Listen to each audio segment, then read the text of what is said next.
যেমন বশিষ্ঠ, ভৃগু, অঙ্গিরা, গাদিযুত, পতঞ্জলি, কশ্যপ, কত সব ঋষিকেশ। এই গরু, ছাগল, কুকুর, বিড়াল, বাঘ, ভাল্লুক, হাতিঘোড়া কিচ্ছু তখন সৃষ্টি হয়। এরা নিজের নিজের কর্মদোষে আস্তে আস্তে আস্তে আস্তে আস্তে আস্তে নিম্ন থেকে নিম্নতর জনিতে চলে যাচ্ছে। তার মানে 84 লক্ষ প্রকারের জীব এই মানুষের কর্ম ফলেতেই সব নানা রকমের দেহ ধারণ করতে।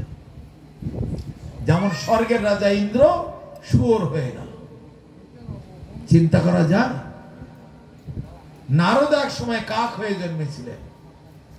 তারপরে আরো অনেক বড় বড় ঋষিগণ, মুনিগণ, তারাও, ভরত ঋষি হরিণ হয়ে জন্মালো। এত বড় ঋষি হরিণ হয়ে জন্মালো কেন?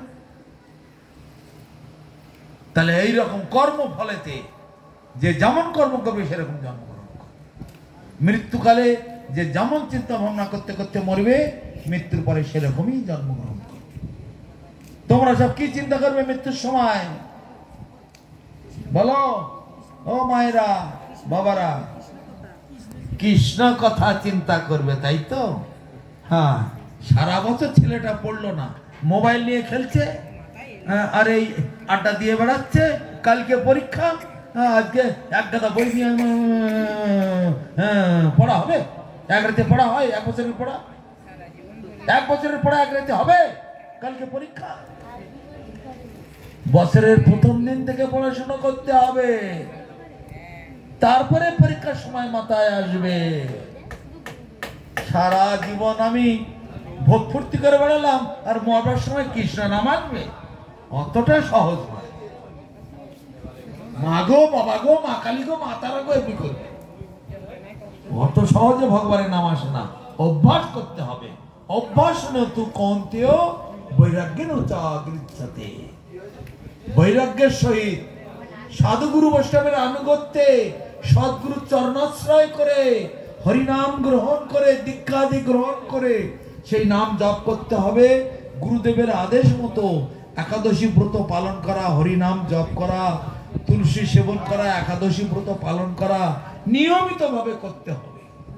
স্কুলে ভর্তি হলে যেমন স্কুলের নিয়ম মতো ইউনিফর্ম, কাপড় চোপড়, জামা জুতো পরে যেতে হবে। ছুটির দিনে ছুটি হচ্ছে, ক্লাসের দিনে ক্লাস করতে হবে, টাইম মতো যেতে হবে। ক্লাসে মাস্টারমশাই আসলে উঠে দাঁড়াতে হবে, চলে যাওয়ার সময় উঠে দাঁড়াতে হবে, বাইরে যেতে গেলে বলে যেতে হবে, ভেতরে ঢুকতে গেলে বলে ঢুকতে হবে। এইসব ডিসিপ্লিন, নিয়ম কানুন। এইভাবে শিক্ষিত হলে বড় হলে সে ভালো ছেলে হয়। কিছুই করলাম না, মরার সময় কৃষ্ণ নাম করব, অত সহজে আসবে? অভ্যাস করতে হবে বছরের প্রথম থেকে, তবেই মৃত্যুকালে নামটি মনে আসবে। অত সহজে আসে না। যাই হোক, অনেক কথা, এই মায়ের উত্তরে যাই। মা বলেছে একাদশী কিভাবে উৎপত্তি হলো, কাহিনী অনেক বড়, আমি সংক্ষেপে বলবো, সময় অল্প থাকার জন্য সংক্ষেপে বলছি। ভগবান বিষ্ণু, তার বাহন হচ্ছে গরুড়, গরুড়ের পিঠে চেপে চলেছেন শশাগরা, অনন্ত ব্রহ্মাণ্ডে পরিভ্রমণ করছেন। কোন ব্রহ্মাণ্ডের? সব ব্রহ্মাণ্ডে একজন করে সব ম্যানেজমেন্ট রয়েছে, ব্রহ্মা রয়েছে। কার কোন ব্রহ্মাণ্ড কেমন চলছেন, যেমন বড় বড় কোম্পানি 1000 জায়গায় কারখানা খুলে রেখেছেন, তারা এরোপ্লেনে করে, হেলিকপ্টারে করে কারখানা পরিদর্শন করেন না? সেরকম সব কারখানা পরিদর্শন করতে যাচ্ছেন। তা ভগবান বিষ্ণু গরুড়ের পিঠে চেপে এখানে চলে এসেছেন আমাদের ব্রহ্মাণ্ডে। প্রথমে গেছে সত্যলোক, ব্রহ্মার কাছে গেছেন। ব্রহ্মা বলে, হ্যাঁ প্রভু, ভালো আছি, আপনার আদেশ মতো আমি সেই মতো দেখছি। তার এখান থেকে ভূর্ভুবস্ব মহাজন তব সত্য, সত্যের নিচে তপলোক, তার লিখে নিচে জনলোক, মহালোক সব আছে, স্বর্গলোক, সব জায়গায় গেলেন, খবরাখবর নিচ্ছেন। অবশেষে যমালয়ে গেলেন। যম রাজা, কেমন তোমার কারবার চলছে দেখি। হ্যাঁ, যম রাজার সঙ্গে সঙ্গে এসে সাষ্টাঙ্গ দণ্ডবাদ করে বলছেন, প্রভু বড় কৃপা করে আপনি এখানে আসলেন, বলুন কি হেতু আগমন? বড় কৃপা করে আমাকে দর্শন দিতে এসেছেন প্রভু। তখন ওই চরণ টরণ ধুয়ে একটু ফল মূল, মিষ্টি মিঠাই, দুধ ছানা, ঘি মাখন, তারপরে ননি ছানা দিয়ে ভগবানকে ভালো রকম সেবা করলেন। সেবা করে পায়ের কাছে বসে বলছেন, প্রভু আজ্ঞা করুন, আপনি বড় কৃপা করে এখানে এসেছেন, তা নিশ্চয়ই কোনো কিছু আজ্ঞা হয়তো আমার উপরে আছে, আমার বড় ভাগ্যবান আপনি দর্শন দিয়েছেন। তা সেসব কথা পরে হবে, আগে বলো তোমার ওই দক্ষিণ দিক থেকে কিসের শব্দ আসছে? ওরে বাবারে বাবারে, মরে গেলাম মরে গেলাম, বাঁচাও বাঁচাও, এক একটা চিৎকার করছে, আর্তনাদ করছে, আর আমার হৃদয়টা কেঁপে কেঁপে উঠছে, কেঁপে কেঁপে উঠছে, আমি সহ্য করতে পারছি না। বলো বলো এটা কিসের শব্দ? আমি কিছুতেই সহ্য করতে পারছি না। প্রভু আমাকে যে চাকরি দিয়েছেন আমি সেই চাকরি করছি, আপনি তো আমাকে এই চাকরি দিয়েছেন। যে মানুষ যেমন অন্যায় করবে, যে জীব, শুধু মানুষ নয়, 84 লক্ষ প্রকারের জীব, যে জীবটি যে অন্যায় করবে, যেমন অন্যায় করবে, সেরকম ভাবে তার শাস্তি লিখতে হবে। আমার সেক্রেটারি আছে চিত্রগুপ্ত, তিনি সব পাপ পুণ্য সব লিখছেন, লিখে এখন তার যার যেমন শাস্তি দেওয়ার কথা আপনি আইনের বইতে লিখে দিয়েছেন, সেই মতো ভাবে আমি দেখছি। যেমন আইনের বইতে কারো ফাঁসির অর্ডার লেখা আছে, ফাঁসি হচ্ছে, কারো যাবজ্জীবন জেলের বাস করা আছে, তার জেল হচ্ছে, কারো 2 লাখ টাকা জরিমানা, তার জরিমানা হচ্ছে।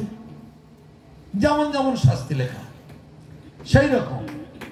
তো আপনি যেমন লিখে দিয়েছেন আমি সেই মতো ভাবে জীবদের শাস্তি দিচ্ছি, আর জীবেরা এরকম কষ্ট পাচ্ছে, আর আপনার কষ্ট হচ্ছে, আমি কি করবো প্রভু? কিন্তু এ তো আমার সন্তান, এই কোটি কোটি জীব সব আমার সন্তান। একটু আগেই বললাম মমৈবাংশ জীবলোকে জীবভূত সনাতন, আমার এই কোটি কোটি জীব এরা কত কষ্ট পাচ্ছে, আমার কি কষ্ট হয় না? আমি সহ্য করতে পারছি না, এর একটা উপায় কিছু করতে হবে। নারদ, তুমি বলো কি উপায় করা যায়?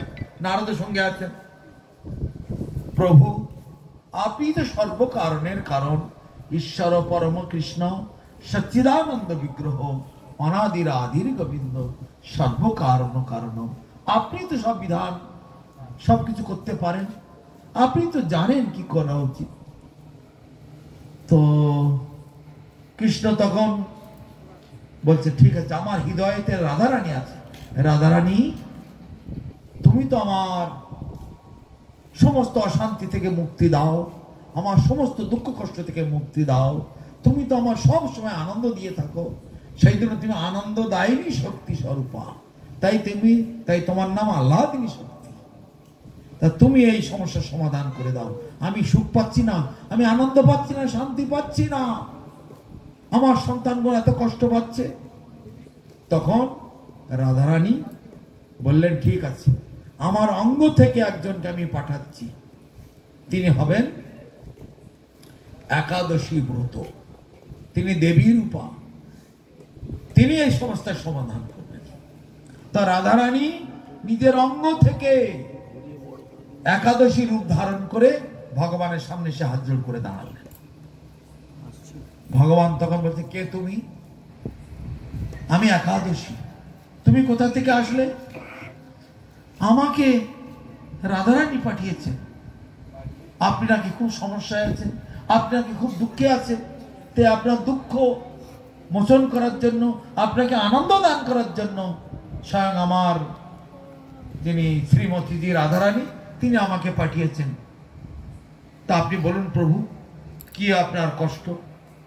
এই সব যে জীব, এরা অত্যন্ত কষ্ট পাচ্ছে, এদের এই দুঃখ আমি সহ্য করতে পারছি না। সন্তানকে কেউ যদি মারে, চিৎকার করে মা মা করে যদি কাঁদে, বাবা বাবা করে কাঁদে, মা বাবার কি মন্ত্রে কষ্ট হয় না বলুন দেখি?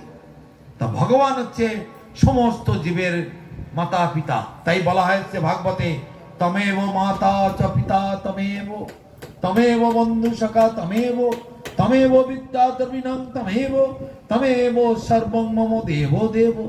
তুমি মাতা, তুমি পিতা, তুমি ভাই, তুমি বন্ধু, তুমি বিদ্যা, তুমি জ্ঞান, তুমি সব, তুমি আমার ইহকাল পরকাল, তুমি আমার সব কিছু।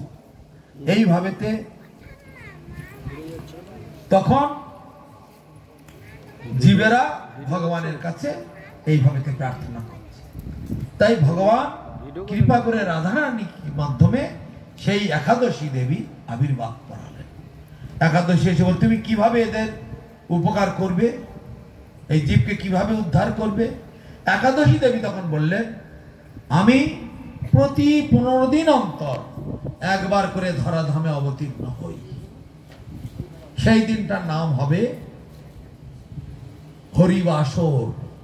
বাসর মানে ঘর, হরি মানে ভগবান, ভগবানের দিন, ভগবানের ঘর। সূর্য উদয় হলে অন্ধকার দাঁড়াতে পারে না, তদ্রূপ আমি যেদিন আসব পাপ তাপারে ধরাধামে দাঁড়াতে পারবে না, তারা সব ভেনিশ হয়ে যাবে। এমন সময় পাপ পুরুষ এসে হাজির। হে প্রভু, তাহলে আমার কি উপায় হবে? আমিও তো আপনার সন্তান, আপনি তো আমাকেও সৃষ্টি করেছেন। একাদশী আসলে যদি আমি এখান থেকে নিশ্চিন্ন হয়ে যাই, তা আমিও তো আপনার সন্তান, আমি কোথায় কি করে বাঁচব? তখন একাদশী, বিষ্ণু, নারদ, ওদিকে পাপ পুরুষ সবাই মিলে একসঙ্গে মিটিং করছেন।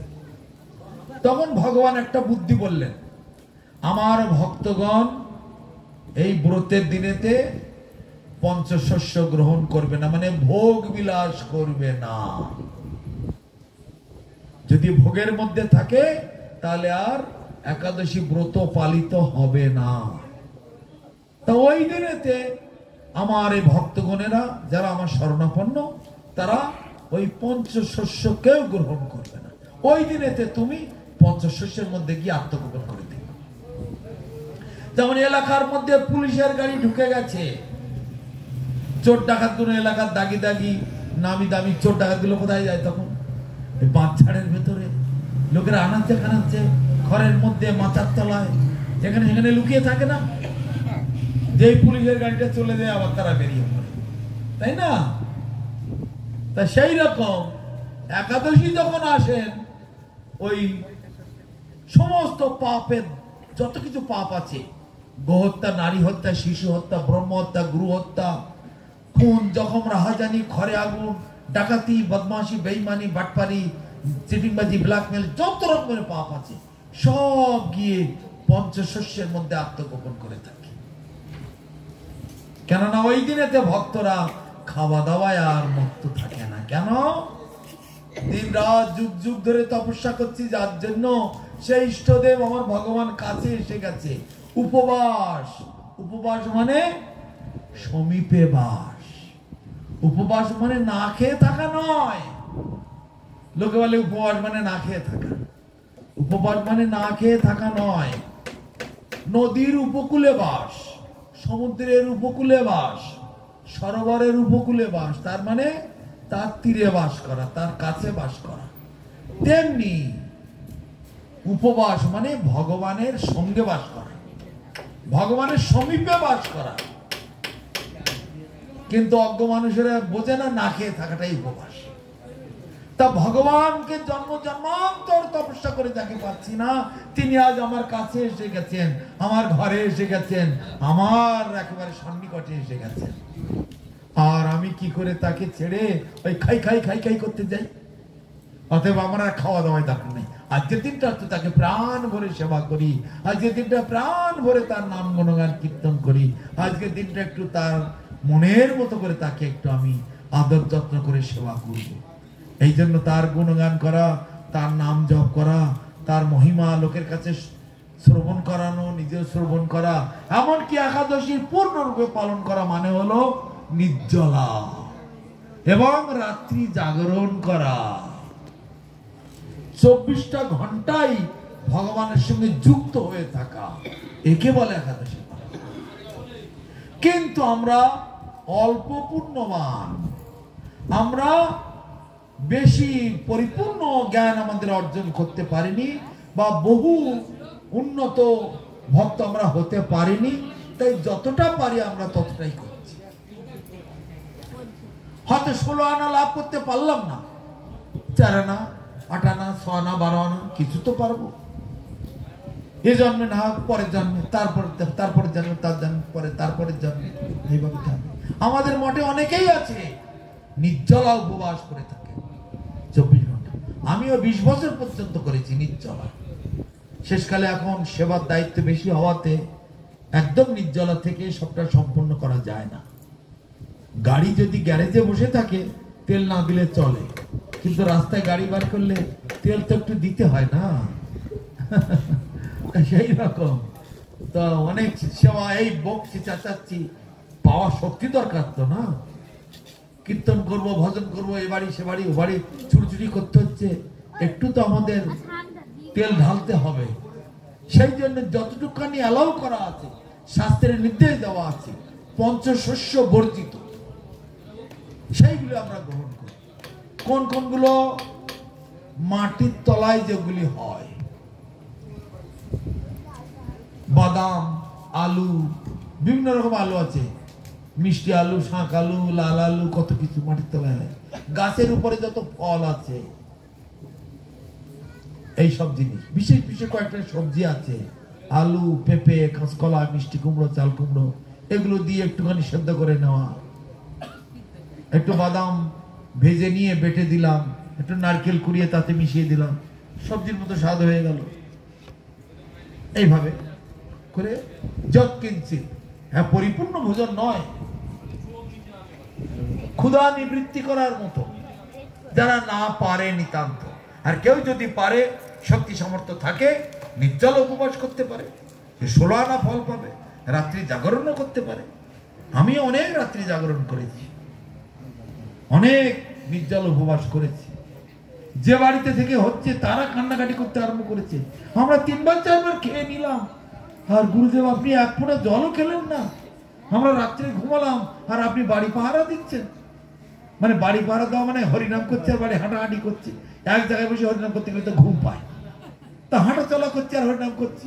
তা ওরা সেখানে বলছে আপনি বাড়ি পাহারা দিচ্ছেন আর আমরা খেয়ে ঘুমোচ্ছি। আমরা 4বার খেলাম আর আপনি একবারও খেলেন না। ওরা অবাক হয়ে যাচ্ছে। এ বহুদিন হয়েছে। তারপরে এখন কাজের চাপ বেড়ে গেছে, সেবা বেড়ে গেছে, যার জন্য একটু হালকা কিছু না গ্রহণ করলে এগুলো সমাধান, সেবাটা সম্পূর্ণ করা যাচ্ছে না।